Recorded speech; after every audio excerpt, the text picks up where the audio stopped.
হাসরের ময়দানে যখন উঠবো আর যখন আমলনামাটা দেখবো তখন আমি নিজেই বলবো মালি হাযাল কিতাব, এটা কেমন কিতাব, লা ইউগাদিরু সাগীরাতান ওয়ালা কাবীরাতান ইল্লা আহসাহা।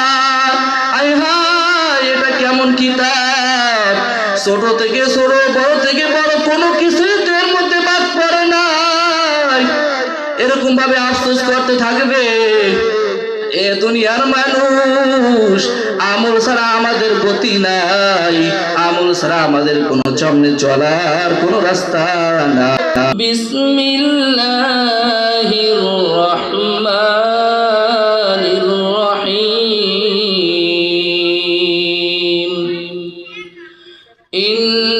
ইন্নাল্লাযীনা আমানু ওয়া আমিলুস সালিহাতি কানাত লাহুম জান্নাতুল ফিরদাউসি নুজুলা।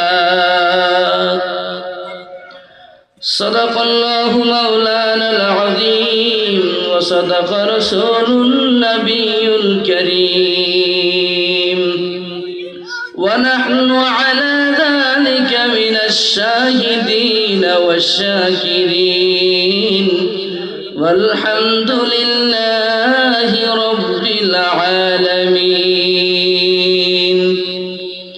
সুবহানাকা লা ইলমা লানা ইল্লা মা 'আল্লামতানা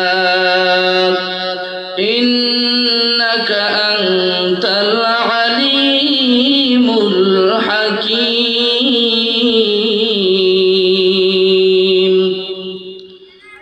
আলহামদুলিল্লাহ, আল্লাহ সুবহানাহু ওয়া তাআলার দরবারে অসংখ্য অগণিত শুকরিয়া জ্ঞাপন করছি যে মহান রব্বুল আলামিন আপনাকে আমাকে দয়া করে, মায়া করে, মহব্বত করে, ভালোবেসে এই দ্বীনি পরিবেশে জান্নাতের বাগানে নিয়ে এসেছেন। আল্লাহ পাক রব্বুল আলামিন আমাকে দয়া করছেন বিদায়ী আল্লাহ তাআলা মাহফিলে নিয়ে আসছেন। লক্ষ্য করে দেখব আপনার আমার থেকে অনেক সুস্থ সবল মানুষ যাদের সময় ছিল, সুযোগ ছিল, কিন্তু আল্লাহ তাআলা তাদেরকে কবুল করে নাই, আসতে পারে নাই। আবার এখানে অনেক অসুস্থ মানুষ, আসতে অনেক কষ্ট হয়েছে, অনেক ব্যস্ততা ছিল, এরকম অনেক মানুষ এখানে চলে এসেছে। সুতরাং দ্বীনি কাজ করা, দ্বীনি কথা বলা, দ্বীনি